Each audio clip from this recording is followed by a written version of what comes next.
Hey guys! Anong ulam nyo kanina? Kami nga ay ito, pork ribs. Ito kasi yung available dito sa amin. Kaya naman ginawan ko na lamang siya ng napakasarap na recipe. Madali lamang ito at napakasimple lamang po ng mga sangkap nito. Pero kitang-kita nyo naman itsura pa lang talaga namang matatakam ka na.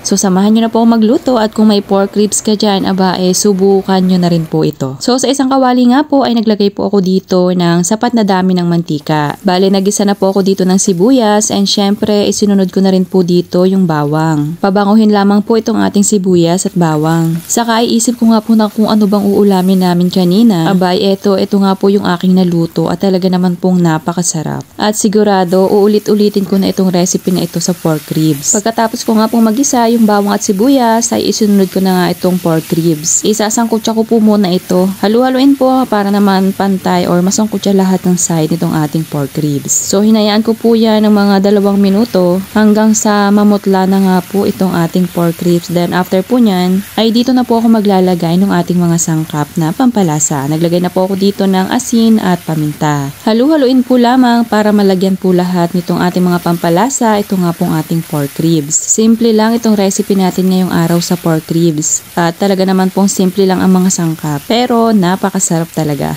So ayan, naglagay na nga rin po ako dito ng 2 kutsara ng tomato paste. Halu-haluin po ulit at hayaan po munang magisa pa itong ating karne. Bali yung ating pong kompletong sangkap ay ilalagay ko na lamang po sa bandang dulo nitong ating video. At kung kayo po ay medyo may karamihan sa bahay, ay doblehin or triplehin nyo na lamang po yung mga ginamit ko ngayong araw. So ayan, naglagay na nga rin po ako dito ng 2 tasa ng Sprite. Pero kung kayo naman po ay mas nagtitipid pa, pwede rin naman po yung tubig. Pero kung may Sprite naman po kayo dyan, ay nako, mas masarap po kung Sprite po yung ipang sasabaw na dyan. Naglagay na rin po ako dito ng nasa 2 kutsara ng oyster sauce. Halu-haluin po lamang and ito po ay aking tatakpan para naman po mas mabilis maluto or lumambot itong ating pork ribs. At noong nagkukuluan na nga po, syempre hahalu-haluin po natin yan para naman po magpantay ang pagkakaluto po dito sa ating karne. Pagkatapos po niyan ay akin po ulit tinakpan para mas lalo pa pong lumambot itong ating karne. So ayan, nakikita nyo naman po na medyo malapot na po itong ating pinakang sauce. Hindi na po ako naglagay dito ng asukal dahil Sprite nga po yung pinansabaw ko dito. Alam nyo naman po yun may katamisan na. Pero kung ordinaryong tubig lamang pong ispang sasabaw nyo dito ay mas maganda kung maglalagay po kayo ng konting asukal. Tapos ayan nga po, naglagay po ako dyan ng konting sili. Basta mga ganitong luto po, gusto ko yung may anghang talaga. Mas masarap siya. Tapos ayan, kapag ganyan na po ang itsura niya,